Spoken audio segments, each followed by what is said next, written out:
Job അധ്യായം 31. ഞാൻ എൻ്റെ കണ്ണുകളുമായി ഒരു ഉടമ്പടി ചെയ്തിട്ടുണ്ട്. അപ്പോൾ ഞാൻ എങ്ങനെ ഒരു കന്യകയെ നോക്കും?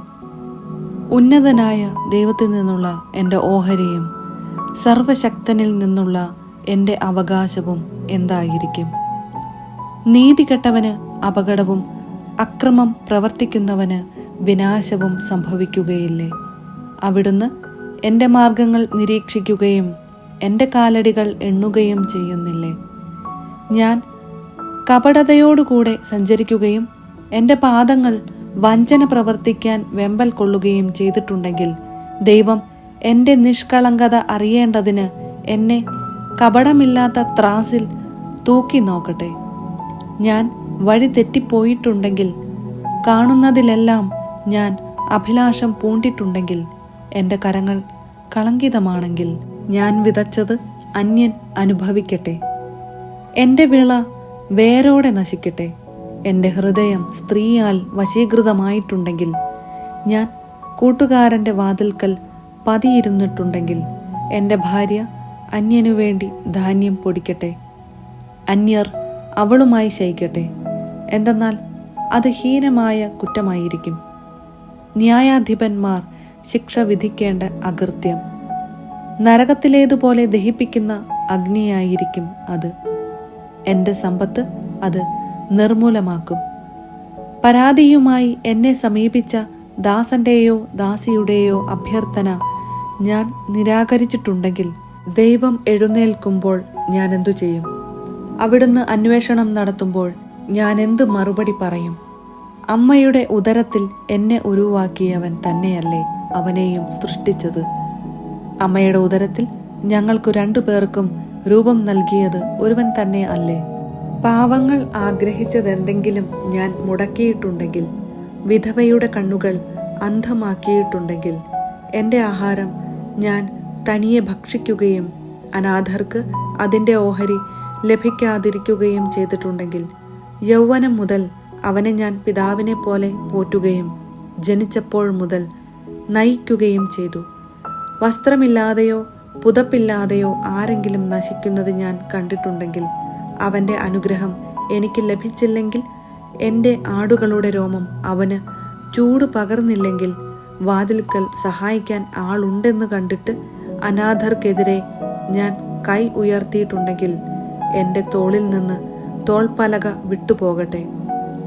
എൻ്റെ കരം അതിൻ്റെ കുഴിയിൽ നിന്ന് വേർപെട്ടു പോകട്ടെ. ദൈവത്തിൽ നിന്നുള്ള വിനാശത്തെക്കുറിച്ച് ഞാൻ ഭീതിയിൽ മുഴുകിയിരുന്നു. അവിടുത്തെ പ്രഭാവത്തിന് അഭിമുഖീഭവിക്കാൻ എനിക്ക് കഴിഞ്ഞില്ല. സ്വർണമായിരുന്നു എൻ്റെ ആശ്രയമെങ്കിൽ, തങ്കത്തിൽ എൻ്റെ പ്രത്യാശ അർപ്പിച്ചിരുന്നെങ്കിൽ, എൻ്റെ സമ്പത്ത് വലുതായിരുന്നതുകൊണ്ടോ എൻ്റെ കൈകളിൽ ഏറെ ധനം വന്നു ചേർന്നതുകൊണ്ടോ ഞാൻ ആനന്ദിച്ചിരുന്നെങ്കിൽ, സൂര്യൻ പ്രകാശിക്കുന്നതോ ചന്ദ്രൻ ശോഭിക്കുന്നതോ നോക്കിയിട്ട് എൻ്റെ ഹൃദയം ഗൂഢമായി വശീകരിക്കപ്പെടുകയും ഞാൻ എൻ്റെ കരം ചുംബിക്കുകയും ചെയ്തിരുന്നെങ്കിൽ, അതും ന്യായാധിപന്മാർ ശിക്ഷ വിധിക്കേണ്ട ഒരു കുറ്റമാകുമായിരുന്നു. എന്തെന്നാൽ അത് ഉന്നതനായ ദൈവത്തെ തിരസ്കരിക്കലാകുമായിരുന്നു. എന്നെ വെറുക്കുന്നവൻ്റെ നാശത്തിൽ ഞാൻ സന്തോഷിച്ചെങ്കിൽ, അവൻ്റെ അനർത്ഥത്തിൽ ഞാൻ ആഹ്ലാദിച്ചെങ്കിൽ, അവന് പ്രാണഹാനി വരാൻ വേണ്ടി അവനെ ശപിച്ച് പാപം ചെയ്യാൻ ഞാൻ എൻ്റെ നാവിനെ ഒരിക്കലും അനുവദിച്ചിട്ടില്ല. അവൻ നൽകിയ മാംസം മതിയാവോളം കഴിക്കാത്ത ആരുണ്ട് എന്ന് എൻ്റെ കൂടാരത്തിലെ ആളുകൾ ചോദിച്ചില്ലെങ്കിൽ, പരദേശി തെരുവിൽ പാർക്കേണ്ടി വന്നിട്ടില്ല. വഴിപോക്കന് ഞാൻ എൻ്റെ വാതിൽ തുറന്നു കൊടുത്തിട്ടുണ്ട്. എൻ്റെ അകൃത്യങ്ങളെ ഹൃദയത്തിലൊളിച്ച് എൻ്റെ അതിക്രമങ്ങളെ മനുഷ്യരുടെ മുൻപിൽ നിന്ന് ഞാൻ മറച്ചുവെച്ചെങ്കിൽ, ആൾക്കൂട്ടത്തെ ഭയപ്പെടുകയും മറ്റു കുടുംബങ്ങളുടെ ദ്വേഷത്തിൽ ഭീതി തോന്നുകയും ചെയ്ത് ഞാൻ മൗനം അവലംബിക്കുകയും വാതിലിനു വെളിയിൽ ഇറങ്ങാതിരിക്കുകയും ചെയ്തെങ്കിൽ, എന്നെ ശ്രവിക്കാൻ ആരെങ്കിലും ഉണ്ടായിരുന്നെങ്കിൽ, ഇതാ എൻ്റെ കയ്യൊപ്പ്. സർവശക്തൻ എനിക്ക് ഉത്തരം നൽകട്ടെ. എൻ്റെ ശത്രു എനിക്കെതിരെ എഴുതിയ കുറ്റാരോപണം കിട്ടിയിരുന്നെങ്കിൽ, ഞാൻ അതെൻ്റെ തോളിൽ വഹിക്കുമായിരുന്നു. കിരീടം പോലെ ഞാൻ അതിനെ എന്നോട് ചേർക്കുമായിരുന്നു. എൻ്റെ പ്രവൃത്തികളുടെ കണക്ക് ഞാൻ അവിടുത്തെ ബോധിപ്പിക്കുമായിരുന്നു. രാജകുമാരനെ പോലെ ഞാൻ അവിടുത്തെ സമീപിക്കുമായിരുന്നു. എൻ്റെ വയലുകൾ എനിക്കെതിരായി നിലവിളിച്ചിട്ടുണ്ടെങ്കിൽ, അതിലെ ഉഴവുചാലുകൾ ഒന്നായി കരഞ്ഞിട്ടുണ്ടെങ്കിൽ, അതിലെ ഉൽപ്പന്നങ്ങൾ വില കൊടുക്കാതെ ഞാൻ വാങ്ങി ഭക്ഷിച്ചിട്ടുണ്ടെങ്കിൽ, അതിൻ്റെ ഉടമസ്ഥന്മാരുടെ മരണത്തിന് ഞാൻ കാരണമായിട്ടുണ്ടെങ്കിൽ, ഗോതമ്പിന് പകരം മുള്ളുകളും ബാർലിക്കു പകരം കളകളും വളരട്ടെ. ജോബിൻ്റെ വാക്കുകളുടെ സമാപ്തി. ജോബ് അധ്യായം 32. എലീഹുവിൻ്റെ പ്രഭാഷണം. ജോബിന് താൻ നീതിമാനാണെന്ന് തോന്നിയതുകൊണ്ട് ഈ 3 പേരും തങ്ങളുടെ വാദം മതിയാക്കി. റാം കുടുംബത്തിൽപ്പെട്ട ബൂസ്യനായ ബറാഖേലിൻ്റെ പുത്രൻ എലീഹു കോപിഷ്ഠനായി. ദൈവത്തേക്കാൾ തന്നെ തന്നെ നീതീകരിച്ചതുകൊണ്ട് ജോബിൻ്റെ നേരെ അവൻ്റെ കോപം വർദ്ധിച്ചു. ജോബ് തെറ്റു ചെയ്തെന്ന് അവൻ്റെ 3 സ്നേഹിതന്മാരും പ്രഖ്യാപിച്ചെങ്കിലും തക്ക മറുപടി നൽകാൻ അവർക്ക് കഴിയാഞ്ഞതുകൊണ്ട് അവരോടും അവൻ കോപിച്ചു.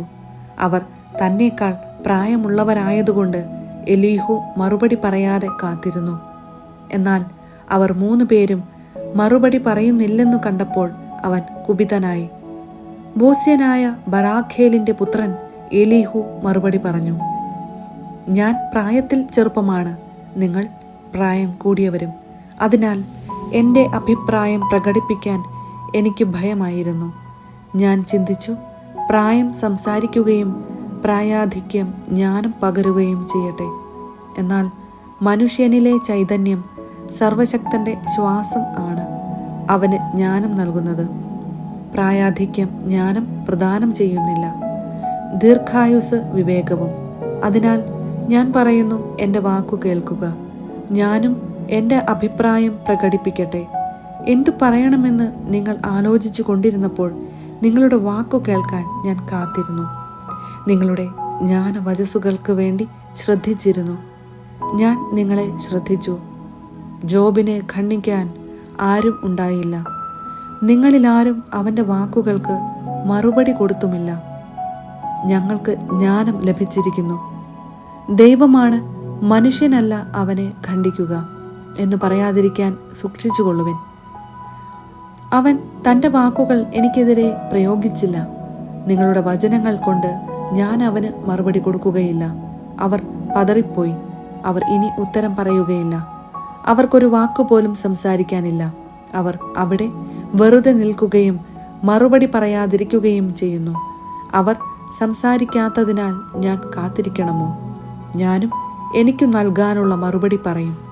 ഞാനും എൻ്റെ അഭിപ്രായം തുറന്നു പറയും.